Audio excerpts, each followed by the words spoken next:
How to fix server upgrading TikTok live issue. Hello everyone, I am Bishaka and welcome to our channel. Now let's get right into the tutorial. Firstly, you can simply wait and try again, as sometimes server upgrades usually and it lasts for a few minutes to a few hours. So you can try to close the TikTok app completely and then reopen it after some time.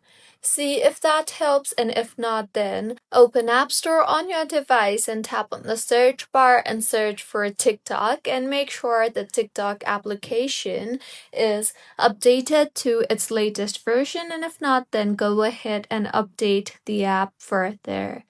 Next, go ahead and open settings and make sure that you are connected to a proper working internet connection, and if not, then you can switch between Wi-Fi and mobile data.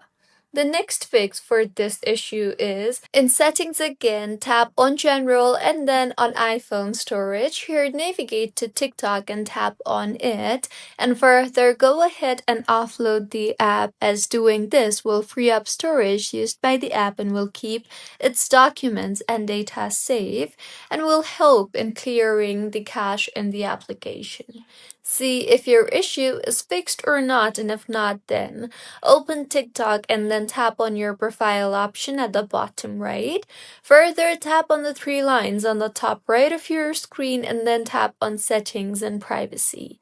Here, scroll down to the bottom and you will see the option for log out. So log yourself out and then log back in, as doing this can resync your account with TikTok servers.